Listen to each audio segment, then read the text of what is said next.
মৰমৰ ছাত্ৰ-ছাত্ৰীসকল, যোৱা ভিডিঅ'ত আমি যুগ্ম সংখ্যা আৰু অযুগ্ম সংখ্যা অৰ্থাৎ ইভেন নম্বৰ আৰু অড নম্বৰৰ বিষয়ে আলোচনা কৰিছিলোঁ। সকলোৰে মনত আছে নিশ্চয়, যুগ্ম সংখ্যাবোৰ দুটা দুটাকৈ জোৰা পাতিব পাৰি, বাকী ৰৈ নাযায়, আৰু অযুগ্ম সংখ্যাবোৰ কি হয়, এটা সদায় অকলশৰীয়াকৈ ৰৈ যায়। এতিয়া এইখিনিতে এটা সৰু কথা, যুগ্ম সংখ্যাবোৰ যিহেতু দুটা দুটাকৈ জোৰা পাতিব পাৰি, গতিকে ইহঁতক 2ৰে সম্পূৰ্ণৰূপে হৰণ কৰিব পাৰি, বাকী নথকাকৈ। আৰু অযুগ্ম সংখ্যাবোৰ যিহেতু দুটা দুটাকৈ ভগাই লিখিব নোৱাৰি, গতিকে ইহঁতৰ 2ৰে হৰণ নাযায়। আমি যদি উদাহৰণৰ সহায়ত বুজিবলৈ চেষ্টা কৰোঁ, ধৰি লোৱা হ'ল আমি এটা ডাঙৰ যুগ্ম সংখ্যা লওঁ। এইখিনিতো 14লৈকেহে লিখা আছে, কিন্তু আমি ধৰা এটা ডাঙৰ যুগ্ম সংখ্যা লৈছোঁ, ধৰি লোৱা হ'ল 98। এতিয়া এইখিনিতে আৰু এটা সৰু কথা কৈ থওঁ, আমি এককৰ স্থানটো চাই পেলাই যুগ্ম নে অযুগ্ম ক'ব পাৰোঁ।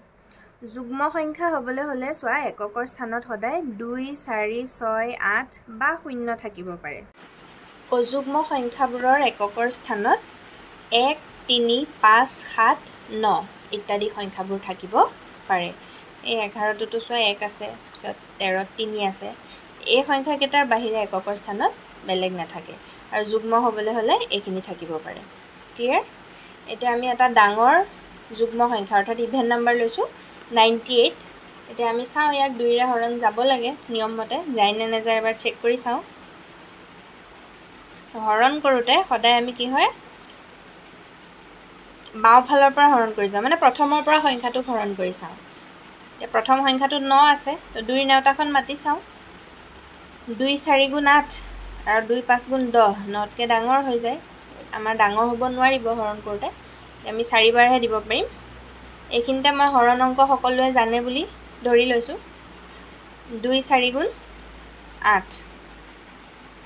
এতিয়া 9ৰ 8 গ'লে কি থাকিব, 1 থাকিব। তাৰপিছত নামি আহিব, 18 হৈ যাব। এবাৰ আকৌ 2ৰ নেওতা মাতি চাম 18লৈকে। 2, 9 গুণ 18 মিলি গ'ল, তাত বাকী 0। এই ধৰণে আমি বেলেগ যিমানবোৰ যুগ্ম সংখ্যা আছে, আমি যদি 2ৰে হৰণ কৰি চাওঁ, এই ধৰণে মিলি যাব, বাকী নাথাকে। কিন্তু অযুগ্ম সংখ্যা যদি চাওঁ, ধৰি লোৱা হ'ল এটা অযুগ্ম সংখ্যা ল'লোঁ আমি 73। এতিয়া ইয়াক চাওঁ 2ৰে হৰণ কৰি। 2ৰে প্ৰথম 7ক চেক কৰি চাম। 2, 3 গুণ 6, বিয়োগ কৰিলে 1 থাকিব। এইফালে 3 নামি আহিলে 13। এতিয়া আমাৰ কেইবাৰ যাব, 2, 6 গুণ 12। কাৰণ 2, 7 গুণ দিয়াৰ লগে লগে 14টো ডাঙৰ হৈ যাব। এতিয়া 13 পৰা 12 গ'লে কি থাকিব, 1 থাকিব। 1 এটা বাকী থাকি গ'ল। যুগ্ম সংখ্যাৰ ক্ষেত্ৰত একো বাকী নাথাকে, সেইকাৰণে কোৱা হয় যুগ্ম সংখ্যাবোৰ 2ৰে বিভাজ্য, 2ৰে ডিভাইড কৰিব পাৰি, আৰু অযুগ্ম সংখ্যাবোৰ 2ৰে কমপ্লিটলি ডিভাইড কৰিব নোৱাৰি, বাকী ৰৈ যায়, ৰিমেইণ্ডাৰ থাকি যায়। এতিয়া যুগ্ম অযুগ্ম সংখ্যাৰ বাহিৰেও আমাৰ আৰু কিছুমান সংখ্যাৰ পেটাৰ্ণ আছে, সংখ্যাৰ কিছুমান ধৰণ আছে। এতিয়া মই কিতাপতে দেখুৱাই দিছোঁ। এটা প্ৰকাৰ হ'ল ত্ৰিভুজীয় সংখ্যা, ট্ৰায়েংগুলাৰ নম্বৰ। ইহঁতক কিয় ট্ৰায়েংগুলাৰ নম্বৰ বুলি কোৱা হয়, কাৰণ সংখ্যাটো আমি যদি ডটৰ সহায়ত উপস্থাপন কৰোঁ, ইয়াক এটা ত্ৰিভুজৰ আৰ্হিত সজাই লিখিব পাৰি। 1টো সাধাৰণতে এটাই ডট হৈছে, কিন্তু এটা ডটকো আমি ত্ৰিভুজ বুলি ধৰি ল'ব পাৰোঁ। বাকী 3টোত চোৱা 3টা ডট ত্ৰিভুজৰ 3টা শীৰ্ষবিন্দু হিচাপে সজাব পৰা গৈছে। নেক্সট ত্ৰিভুজীয় সংখ্যাটো হ'ল 6, তাৰপিছৰটো হ'ল 10, তাৰপিছৰটো 15। এই সংখ্যাবোৰ কি হয়, ত্ৰিভুজ আৰ্হিত সজাব পাৰি, সেইকাৰণে ইহঁতক কোৱা হয় ত্ৰিভুজীয় সংখ্যা বা ট্ৰায়েংগুলাৰ নাম্বাৰছ। তাৰপিছত নেক্সট আকৌ ইয়াতে অকল 3ৰ গুণিতকটো দেখুওৱা হৈছে। বিভিন্ন সংখ্যাৰ আমি গুণিতক ল'ব পাৰোঁ, এই বিষয়ে আমি পিছৰ পৰ্যায়ত আলোচনা কৰিম। এতিয়া মই থুলমূলকৈ, যিহেতু প্ৰথম তোমালোকৰ 6ৰ পাঠটোত খালি আভাস মাত্ৰহে দিয়া হৈছে, গতিকে মই অকণমান থুলমূলকৈ কৈ দিছোঁ।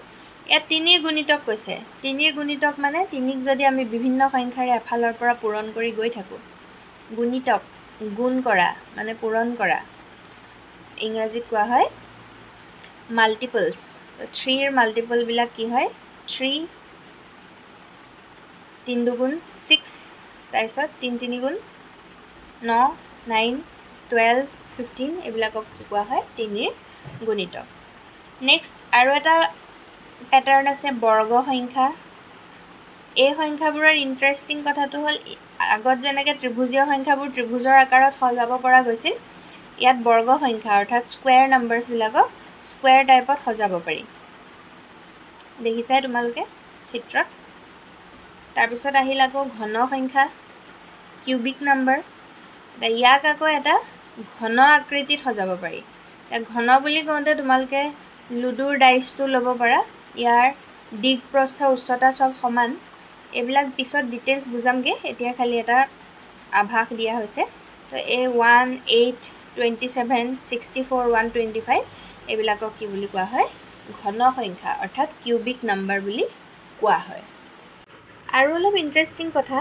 এতিয়া আমাৰ বিভিন্ন প্ৰকাৰৰ সংখ্যাবিলাক যে শিকিছো বেলেগ বেলেগ প্যাটাৰ্ন শিকিছো সেইবিলাকৰ মাজত আকৌ কিছুমান সম্পৰ্ক আছে ৰিলেশনশিপ আছে প্যাটাৰ্নছ বিলাকৰ মাজত এটা এটা উদাহৰণ দিয়া হৈছে যে যদি দুটা ক্ৰমিক ত্ৰিভুজীয় সংখ্যা যোগ কৰা হয় ক্ৰমিক বুলি কওঁতে ওচৰা ওচৰিকৈ থকা দুটা ত্ৰিভুজীয় সংখ্যা দুটা ট্ৰায়াঙ্গুলাৰ নাম্বাৰ যদি এড কৰা হয় তেতিয়া হলে তাৰ যোগফলটো অৰ্থাৎ সামটো সদায় এটা বৰ্গ সংখ্যা হয় এটা স্কয়াৰ নাম্বাৰ হয় যেনেকৈ প্ৰথম ট্ৰায়াঙ্গুলাৰ নাম্বাৰ আছিলে 1 তাৰ পিছৰটো আছিলে 3 দুইটা যোগ কৰোতে কি হ'ল 4 আৰু 4 টো হ'ল এটা স্কয়াৰ নাম্বাৰ বৰ্গ সংখ্যা ঠিক তেনেকৈ দুটা কনজিকিউটিভ ট্ৰায়াঙ্গুলাৰ নাম্বাৰ কিন্তু হ'ব লাগিব তো 3 আৰু 6 9 9 টো এটা স্কয়াৰ নাম্বাৰ এটো হ'ল এটা সম্পৰ্ক ইয়াতে তোমালোকৰ লিখিয়ে দিয়া আছে ধুনীয়াকৈ দুটা ক্ৰমিক ত্ৰিভুজীয় সংখ্যাৰ যোগফল সদায় এটা বৰ্গ সংখ্যা এক হৈছে আটাইতকৈ সৰু ত্ৰিভুজীয় সংখ্যা আৰু লগতে ই এটা বৰ্গ সংখ্যা দেই এইখিনি মনত ৰাখিবলগীয়া কথা ত্ৰিভুজীয় সংখ্যা যোগ কৰিলে যে বৰ্গ সংখ্যা পোৱা যায় স্কয়াৰ নাম্বাৰ পোৱা যায় তাক চিত্ৰ সহায়তো ইয়াত দেখুৱাই দিয়া হৈছে তো 1 আৰু 3 দুইটা মিলাই লিখিলে 4 বৰ্গ আকাৰত হৈ গৈছে 3 আৰু 6 দুটা ত্ৰিভুজ দুইটা লগ লগাই দিওঁতে এটা 9 বৰ্গৰ নিচিনাকৈ সজাব পৰা গৈছে এই ধৰণে বহুতো ইন্টাৰেষ্টিং কথা আছে ম্যাথছৰ ইয়াৰ পিছৰটো মন কৰা এতিয়া সংখ্যাবোৰ কি কৰিছে ইয়াত প্ৰথম ঊৰ্ধ্বক্ৰমত সজায় আৰু তাৰ পিছত যদি অধঃক্ৰমত সজোৱা হয় তাৰ মানে এসেন্ডিং অৰ্ডাৰত প্ৰথম গৈ তাৰ পিছত যদি আকৌ ডিসেন্ডিং অৰ্ডাৰত আহা হয় 1 ৰ পিছত এসেন্ডিং অৰ্ডাৰত 2 পায় আকৌ ডিসেন্ডিং আহিলে 1 হ'ব প্ৰথমটো বাৰু 1 এ তাৰ পিছত 1 2 1 এইকেইটা প্লাস কৰোতে কি হ'ল 4 ই এটা বৰ্গ সংখ্যা স্কয়াৰ নাম্বাৰ আকৌ 1 2 3 আকৌ কমাই আহিছে 2 1 তেতিয়াও যোগ কৰোতে কি হ'ল 9 বৰ্গ সংখ্যা ঠিক এনে ধৰণে আমি প্ৰথম যদি ঊৰ্ধ্বক্ৰমত যাও এসেন্ডিং অৰ্ডাৰত যাও আকৌ তাৰ পিছত যদি ডিসেন্ডিং অৰ্ডাৰত আহো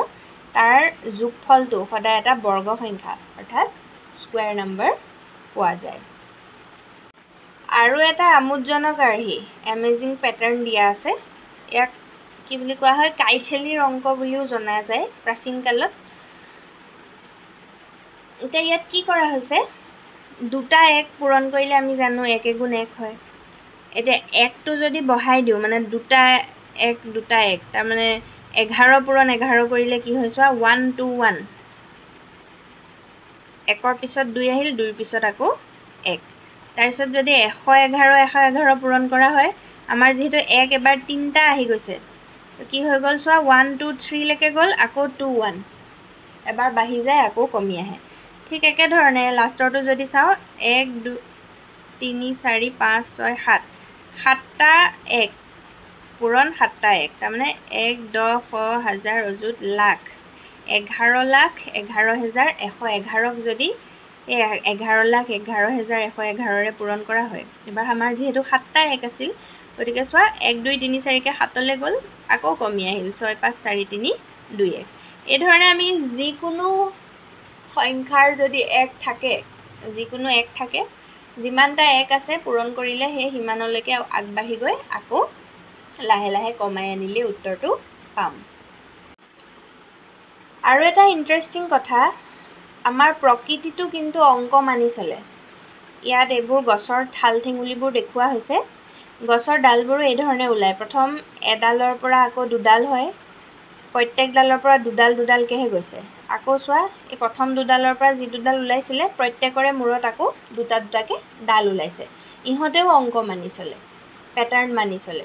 ঠিক তেনেকৈ ফুলৰ পাহিবোৰৰ ক্ষেত্ৰতো দেখা গৈছে যে ইহঁতি সকলো এটা নিৰ্দিষ্ট আৰ্হি মানি চলিছে।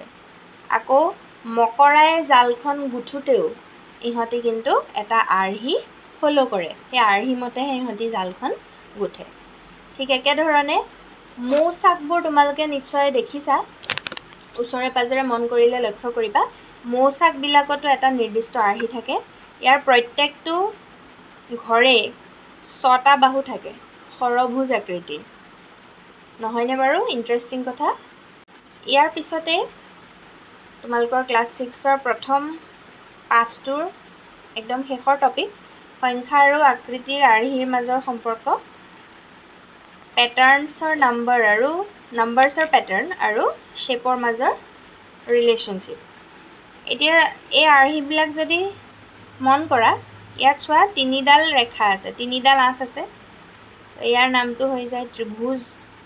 4ডাল থাকিলে হয় চতুৰ্ভুজ, 5ডাল আছে কাৰণে পঞ্চভুজ, ভুজ মানে বাহু, 6ডাল থাকিলে ষড়ভুজ, 7ডাল থাকিলে সপ্তভুজ। আৰু এইবোৰ যদি সমান জোখৰ হয়, তাৰমানে তিনিওটা বাহুৰ জোখ যদি সমান হয়, তাক সুষম বুলি কোৱা হয়, সুষম ত্ৰিভুজ বা সমবাহু ত্ৰিভুজ। সুষম ত্ৰিভুজটোৰ নাম হ'ল সমবাহু ত্ৰিভুজ। তো ঠিক তেনেকৈ চাৰিওটা বাহু সমান হ'লে তাক কোৱা হয় বৰ্গ বুলি। চতুৰ্ভুজ, কিন্তু যিহেতু বাহুকেইটা সমান চাৰিওটা, তাৰ নাম হ'ল বৰ্গ। আৰু 5টা সমান বাহু হ'লে তাক কোৱা হয় সুষম পঞ্চভুজ। 6টা থাকিলে সুষম ষড়ভুজ, আৰু 7টা সমান হ'লে সুষম সপ্তভুজ। 8টা থাকিলে অষ্টভুজ, 9টা থাকিলে নৱভুজ, 10টা থাকিলে দশভুজ। আৰু সেইকাৰণে আমাৰ দুৰ্গা দেৱীক দশভুজা বুলি কোৱা হয়, কাৰণ তেওঁৰ হাত কেইখন থাকে বাৰু? 10খন হাত থাকে, সেইকাৰণে তেওঁক দশভুজা বুলি কোৱা হয়। এই ধৰণে আমাৰ গণিত কিন্তু ডে টু ডে লাইফৰ প্ৰত্যেকটো বস্তুতেই আছে। প্ৰকৃতিৰ বিভিন্ন সৃষ্টিৰ পৰা আৰম্ভ কৰি আমাৰ বজাৰ সমাৰৰ পৰা আৰম্ভ কৰি প্ৰত্যেক ক্ষেত্ৰতে কিন্তু অংক বিশেষকৈ প্ৰয়োজনীয়। গতিকে আমি অংক ভালকৈ শিকাটো খুব জৰুৰী।